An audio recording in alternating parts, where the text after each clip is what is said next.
All right. Hey, this video, I'm going to go over my flip deal evaluator calculator. So with the disclaimer, this works for me. I've used it forever, but I've also kind of been tweaking it over the years. So some of this setup of this is very intuitive for me because I created it, but hopefully it's useful and valuable to you.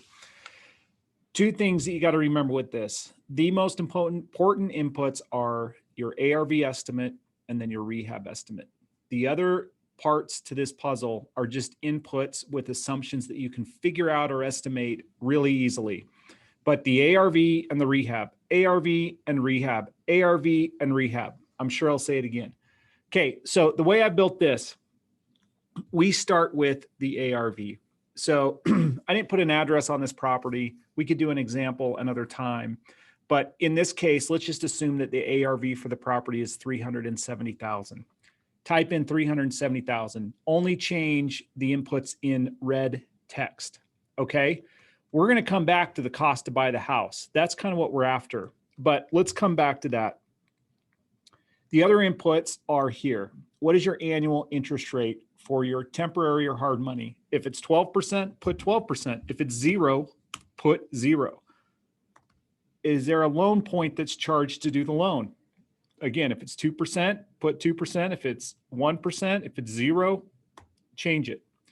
What down payment do you need? 15% down payment, 10%, 5%, 20%, whatever.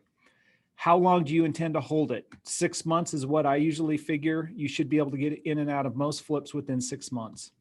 Commissions on sale. This is listing commission, buyer's agent commission. I always put 3% because I'm a broker. I don't charge myself a commission. But if you're hiring an agent and you're going to pay an agent, you need to put 6. Buyer's closing costs. This is in negotiation of a contract when you're going to sell it. These days, the market's so hot that you don't really have to concede much. But there was a time, and there will be another time, where I had to always figure about 3, sometimes even 3.5% that would be going towards the seller's concession to the buyer. Home square footage. Put the square footage of the home right here. Okay, we come over here. See these black numbers, these are hard inputs that are based off of the other inputs. So don't change these columns or these rows. You're going to obviously have your cost of money. This is calculated by referencing these inputs over here. The length of time, the cost, and the down payment. Purchase costs. This isn't an exact estimate, but it is based off of your purchase price and your resale price. So this is going to be within a few $100. This may not be exact. You could go in and tweak these later off of real settlement statement examples, but it's close enough. It's close enough for what we're doing here. You're going to have purchase costs. You're going to have costs when you go to sell it. Title, recording, owner's policies, loan policies, settlement fees. Again, your buyer's real estate commission. This is referenced off of that red input number over there. Your seller paid closing costs. This just lines up and is a math problem. This is where the other number that you need to know, your rehab. Now, sometimes you don't know the rehab number. And so I've given some like very basic rules of thumb based on a price per square foot of the house. Now, don't hold these to me, but it's a pretty good estimate until you get a real bid and can nail it down. I've called these basic, medium, everything, or other, meaning you do have an exact bid or you have a really good idea of what that remodel is going to be. Right here, if you go to this toggle, select basic, medium, everything, other, and it will then pull the corresponding cell. So if I'm thinking, man, this is a medium house, by medium, I might mean, it's a little bit more than carpet paint. Maybe it's a kitchen, bathrooms, but the roof, the windows, the furnaces are good. Maybe I'll do medium. So medium takes $24 a square foot times the square footage of the home to give us an estimated rehab cost of $53,760. Basic might be carpet and paint, maybe finishing a basement. Everything might be roof, finish a basement, bathrooms, kitchen, windows, et cetera, et cetera. Or like I said, if you have an other where you know the exact bid or you want to hard input a number, put it there and then select the appropriate thing. Then it comes down to showing a net profit based off of all these assumptions. So if these assumptions are all right, you're borrowing at 12%, 2-point loan fee, 15% down payment, 6 months, 3-3, you're going to make $3,335 on this flip. So then it's for you to decide, man, is that worth doing or not? If not, then this is where I go back in and adjust my offer price. So then I say, all right, if I could pick this one up for $260 and I could make $24,000, assuming again that all of these assumptions are correct, mostly the rehab number, because again, you're going to know what your cost of money and all that kind of stuff is. Then, you know, you're like, let's do it. Let's roll the dice. Let's buy this house. So then I have some metrics over here. Your ARV, your price per square ARV based off of the square footage of the home is 165. This is helpful to me when I'm comping houses to just kind of verify. Sometimes you look at the price per square foot. You already have that figured out here. Your profit as a percentage of purchase price, your profit as a percentage of purchase price plus rehab, your profit as a percentage of the rehab. Some people like to look at it differently. You know, for example, if you were paying all cash for this house, this is going to be a different analysis than if you are you know, financed, right? So in this case, you would, without financing costs, you'd make $42,000 with the same numbers. That then represents a 16% return on your money. So you can look at it and say, all right, is this worth doing? Could I get 16% doing anything else? And that might help you know if it's even worth fixing or flipping the house.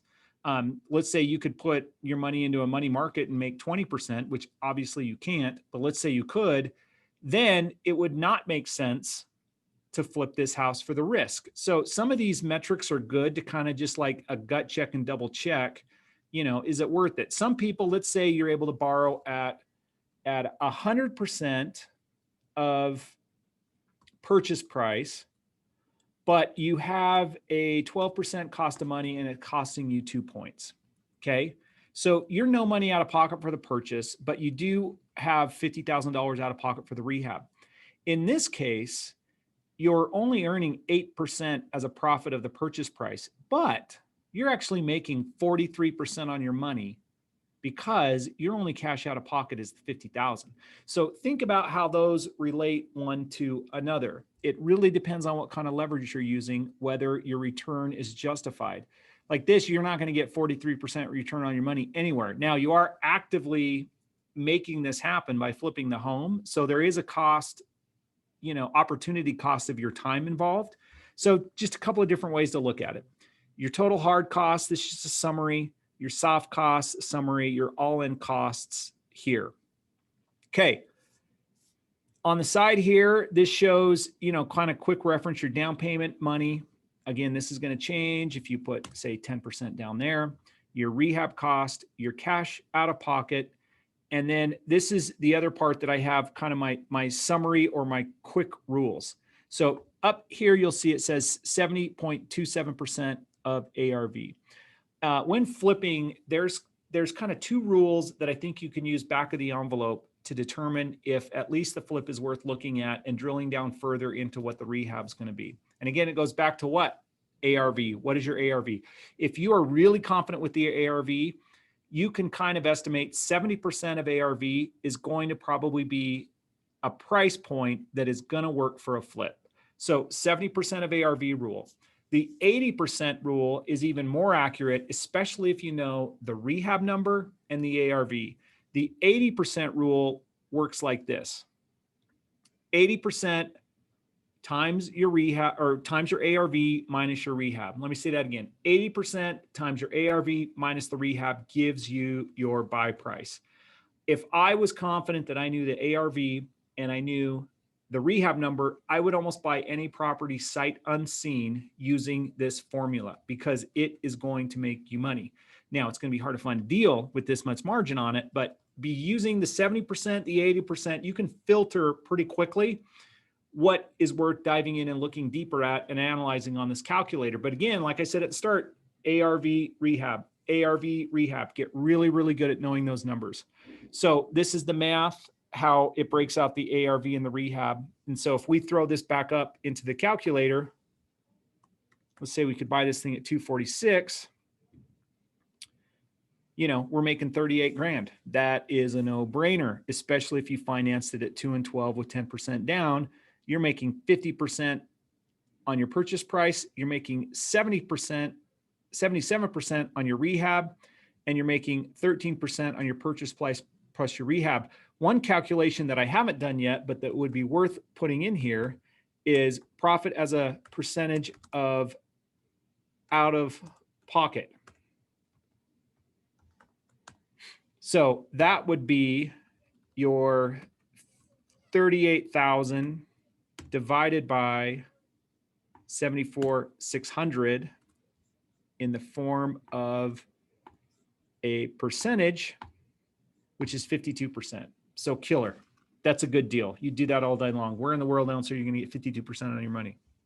Now there's risk involved, right? But anyway, so then I have a summary here that you can kind of quickly look at. The detailed flip is what I call going through this manually.